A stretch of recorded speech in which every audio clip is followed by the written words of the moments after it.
एक गांव में मोहन नाम का व्यक्ति रहता था। वो अपने पेट को लेकर बहुत ही ज़्यादा परेशान रहता था। वो एक दिन एक महात्मा के पास जाता है, क्योंकि वो महात्मा आयुर्वेद के बड़े ज्ञानी थे। मोहन महात्मा से प्रणाम करता है और कहता है, हे मुनिवर, मैं अपने पेट को लेकर बहुत ज़्यादा परेशान हूँ।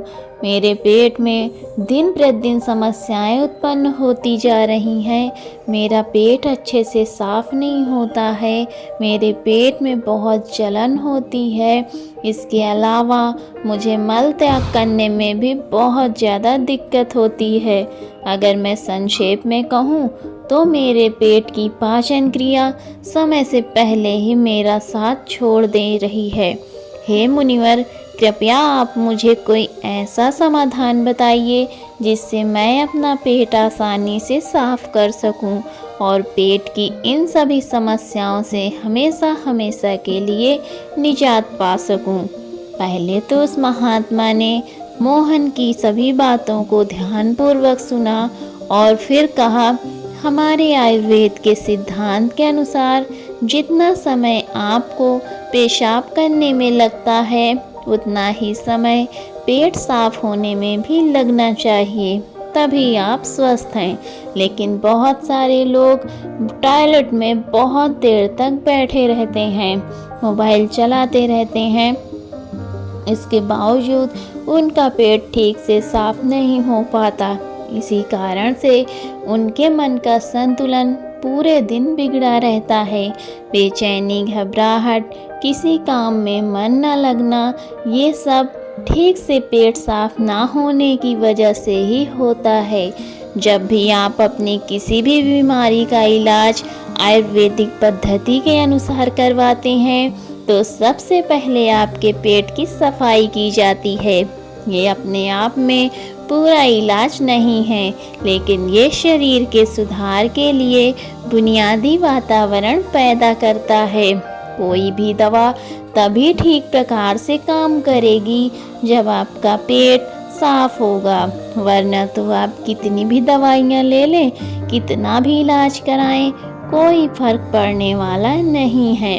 शरीर हमें संकेत देता रहता है कि हमारा पेट ठीक से साफ नहीं हो पा रहा है, जैसे कि पसीने से दुर्गंध, मुंह से दुर्गंध आ रही हो, तो हमें समझ जाना चाहिए कि हमारा पेट ठीक से साफ नहीं हो रहा है और हमें इसका हल ढूंढना चाहिए। ठीक से नींद ना आना, मानसिक समस्याएं, ये सारी चीज़ें पेट साफ ना होने के कारण ही पैदा होती हैं। फिर मोहन ने कहा कि महात्मन, हमें अपना पेट साफ कैसे करना है। महात्मा ने कहा, आज मैं आपको भोजन के 3 नियमों के बारे में बताऊंगा, जिससे आपको कब्ज से भी छुटकारा मिलेगा और आपकी पेट संबंधी सारी बीमारियां दूर हो जाएंगी। महात्मा की इन्हीं बातों को सुनकर मोहन बहुत ज़्यादा उत्साहित हो जाता है और कहता है, महात्मन, कृपया आप मुझे उन नियमों के बारे में बताइए जिससे मैं अपना पेट स्वस्थ और साफ रख सकूं। महात्मा ने भोजन के नियमों को बताना शुरू किया। महात्मा ने कहा, पहला नियम। महात्मा ने पहला नियम बताते हुए कहा, आहार में 40 से 50% सजीव भोजन शामिल करें, चाहे वो फल हो, हरी सब्जियां हो, सूखे मेवे हों या अंकुरित अनाज हो। कुल मिलाकर इसे पकाया नहीं जाना चाहिए। ज़्यादातर लोग मृत भोजन खाते हैं और फिर स्वस्थ रहने की उम्मीद करते हैं। मृत भोजन खाने का मतलब है कि हम किसी मृत चीज़ से जीवन निकाल रहे हैं, इसलिए इसमें कुछ हमारे शरीर में नहीं लगता है। हमारे शरीर से ऊर्जा निकलती है तो ये हमें ऊर्जा देती है। भोजन को पचाने के लिए आवश्यक सभी पोषक पाचक रस न केवल शरीर में पाए जाते हैं बल्कि उस भोजन में भी पाए जाते हैं।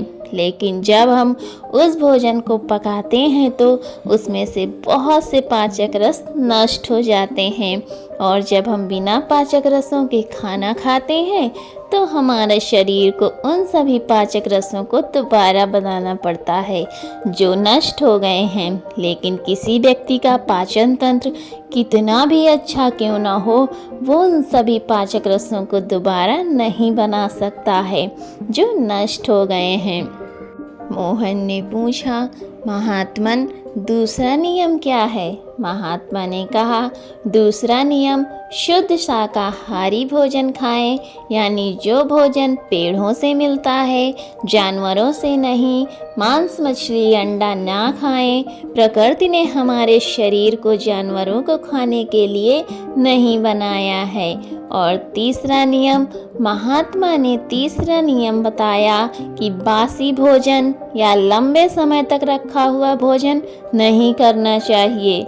17वें अध्याय के 10वें श्लोक में भगवान श्री कृष्ण कहते हैं कि जो पकाया जाता है उसे पकाने के 3 घंटे के भीतर ही खा लेना चाहिए, क्योंकि 3 घंटे के बाद वह भोजन तामसिक हो जाता है और उसमें से जीवन समाप्त होने लगता है।